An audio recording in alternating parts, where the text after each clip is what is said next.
I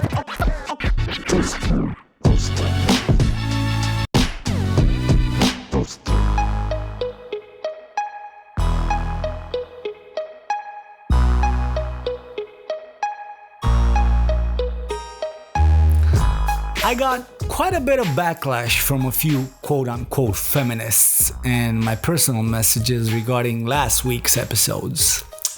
This one girl really let me have it while proving to me that she missed the whole fucking point of the subject. She went on to dish quite a few weak insults too, which is fair enough. Now, this message is in my home language, Romanian, so it's useless to show it to you here since I've got about 600 non-Romanian viewers. Ooh, Hollywood, Hollywood! But what I can do is show you Facebook pictures of this girl and what she's like. Which I won't, cause I'm a fucking pro. But instead, let's call this girl Becky. Now, Becky, ladies and gentlemen, is this very overweight girl that thinks she's amazing. She works for a corporation, and she's the type of girl that posts pictures of roses and tags people in generic Christmas pictures thinking anybody gives a shit. So you can Facebook message a vlogger to spit out your hate, but you can't write a couple of custom messages to your close ones, Becky? After all, witnessing your character, there can't be that many of them to message. Becky is the type of girl who posts contradictory Tumblr pictures. One day she's like, if you want something in life, you gotta go get it. And a few days later, she's like, good things come to those who wait. Because Becky is one basic bitch that can't follow logic. Now, Becky, I know you're watching this because all of you bitching that you'll never watch my work again eventually come back. So let me make a quick point. I gotta mention again that I'm a comedian who tries to make some good points about society. So believe it or not, I do my part in growing young minds. What I sometimes talk about takes finesse to understand. Not that I'm above the stupidest forms of humor, but I dress that shit up in my own brand of comedy so that people can relate. I draw parallels and I try not to read too much on the subject because a lot of that humor comes from my stupidity. And I'm fine with that. People either laugh with me or at me, but nevertheless, I've done my job.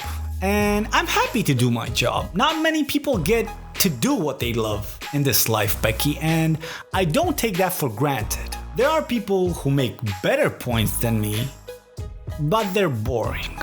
There are people who are funnier than me, but they're shallow. See, Becky, I try to find the sweet spot because I want to be remembered when I'm gone. It's all about validation of self with me.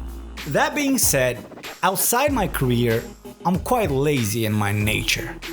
If people tell me I'm good, I smile, but it makes me complacent. You know what I thrive on, Becky? I thrive on hate. It fuels me. I thrive on people telling me I'll never amount to shit. It makes me breathe in deep and feel alive. That's how my mama raised me, Becky. Tough love. Wipe your tears, boy, or I'll smack you again. And I love her for it. So, Becky, gather your peers and come at me. Spread the hate. Help me succeed. And seeing how you ended your message with those things you said about my mom's, very feministic of you, by the way, I think today it's fair enough that I talk about fat girls. But before I do, I'm gonna put a joke count right there in the corner so you know when to not take everything I say so fucking seriously. It starts at 2 because you already missed a couple. Unlike the 2 cheeseburger starters, you obviously never miss before every meal. And that's 3. Today I want to talk a bit about girls who aren't Becky. I want to talk a bit about these girls that were fat and then got in healthy shape by going to the gym. And then for some reason, some of them try to keep that past hidden, deleting pictures of back then and everything. I mean, guys do it too, but it seems to be more of a woman thing. Dude, why would you do that? Take pride in that. That means that your life was not always pink, that you have a bit of an attraction for the ugly, and that you worked for what you have. It means you're not shallow, right? You know how in life, people who came from poverty and made something of themselves on their own have a certain modesty to them, a certain humbleness, and also a certain chin-uppiness, a certain dignity with which they carry themselves. It's sexy, but more importantly, there's a glare in those people's eyes that says, I made money, but if something were to happen, I'll make it again. I've reached the bottom, and then I swam back up. And this is what that is, but in a physical way. Don't delete those pictures from back when you were chubby. Take pride in them. It tells me you have strength. Fuck hot girls with high metabolisms who haven't seen a treadmill in their life. They were spoiled by nature, but that shit stops around 30 when that metabolism slows way the fuck down. And when she'll become as big as the fucking door, she won't have the strength or the will to make herself healthy for herself and for her loved one.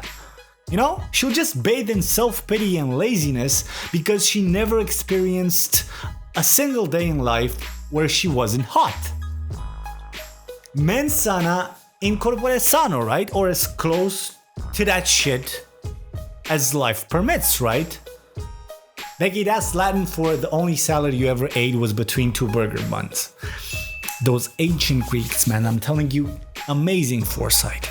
30 just hit you, man, I'm telling you, I'm starting to feel it myself.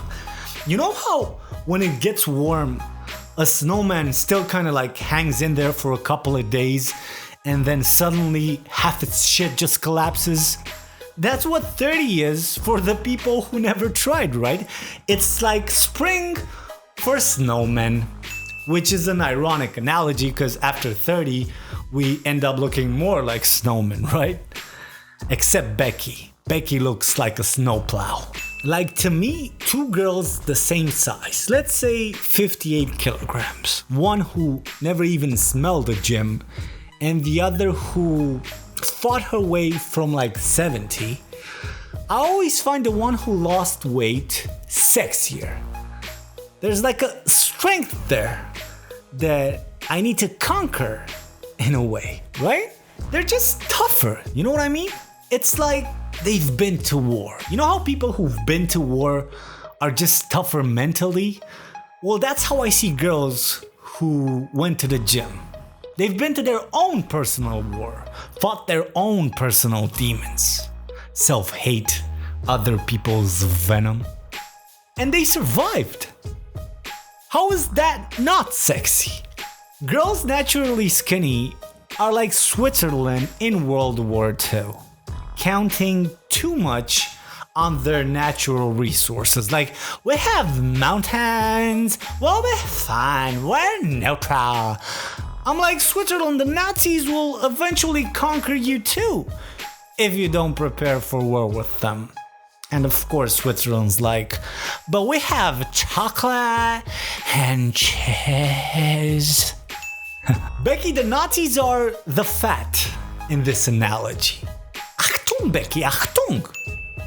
And fat girls who never even tried in their life are obviously friends. Now, give me the fat girl who lost weight any day. She doesn't have to be model sized, just a girl who brought herself from unhealthy proportions to a decent size.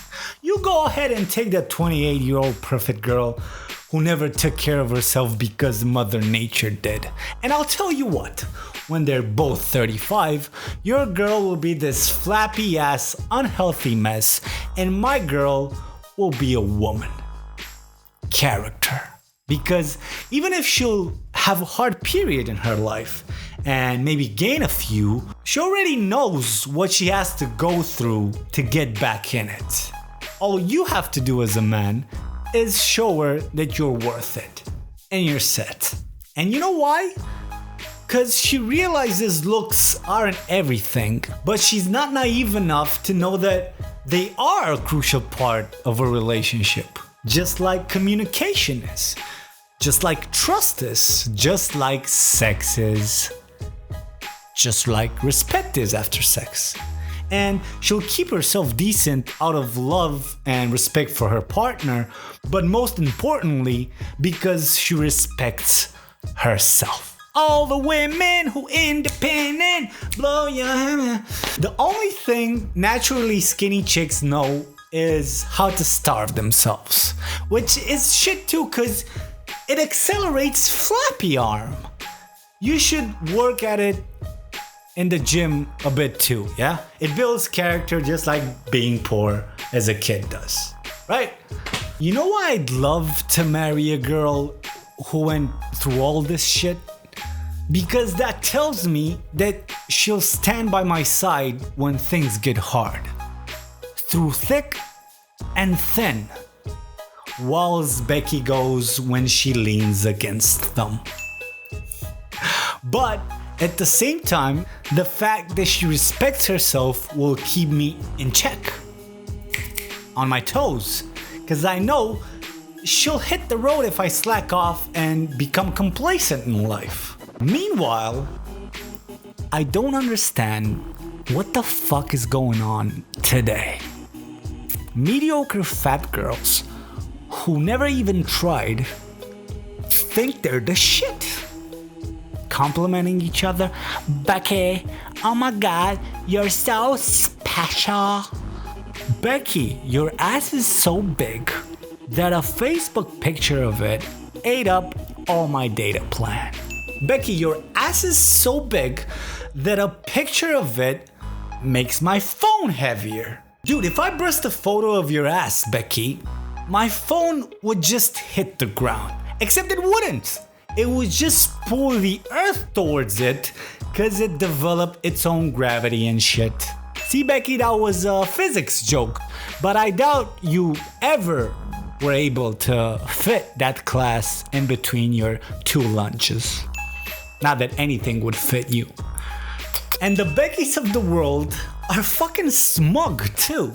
Like entitled. I have nothing, let's get this one thing straight. I have nothing against big girls who don't get mad at men above their level for not looking at them. It's about expectations here, right? They find a nice guy in their league and they live life however the fuck they want to live it. I am fine with that. But not the Beckys of this world. No, the Beckys of this world want more from life without putting in the extra effort. And when they can't get it, they just hide behind feminism and cling on to every word a comedian says because they're miserable inside. And instead of trying more, they just surround themselves with like delusion and bright colored clothes.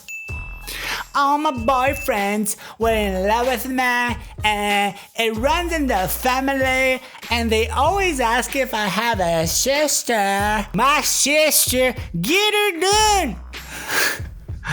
I'm like, why? Did they want to not fuck her too?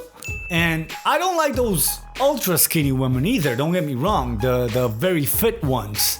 The fat girls who overdo it and become so obsessed to the point that they almost mutilate themselves in the obsession to like delete every doubt that they were ever fat. You know those types that like create a bubble around themselves, just fucking oblivious to reality. I mean, I'll sleep with them, but they won't like it. Or they very like it. It depends. So, ladies who made this effort, I don't get it. You spend all that time being chubby and despise the skinny people who bullied you, and then you delete your pictures to what? To show that you were like them all along? Dude, fuck that. Keep those pictures, girl, and keep that pretty chin up. And you too, Becky, keep at least one of your 3 fucking chins up. And I think that if you're a guy, you gotta show the same respect and keep yourself healthy, right? And I also think that it's on you to keep your girl from like overdoing it. And here's the secret, fellas. You don't have to convince your girl that she's not fat. You just gotta convince your girl that the way she is now makes her have the biggest, most perfect tits you'll ever want her to have. And she'll understand. Hey, to girls who face their demons. And Becky, I know I just gave you my full attention when I don't even have time to answer my closest supporters. But don't get flattered. Did I say flattered? I meant fatter.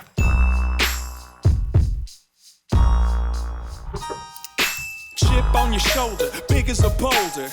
Insecurity's a slippery slope. Got you looking around for the sympathy vote. Anything to give a little glimmer of hope. You're so bitter, you're cold as a river in the winter. This one is to recognize you. Your jealousy needs an anthem too. You're so bitter, you're cold as a river in the winter. This one is to recognize you and all of these dreams that can't come true. Hey guys, whew, that fucking thing was strong. If you like my work and have a couple of bucks to spare, go to patreon.com and send a couple my way. If not, follow me on Twitter, Facebook, or Instagram and share my work so the smug Beckys of this fucking world can go fuck themselves. As per usual, the soundtrack was by Atmosphere. They're my favorite. And I will forever promote them with all the power I have. And hey, hopefully someday some kid will do the same for me. Thank you for watching. I'll see you next time.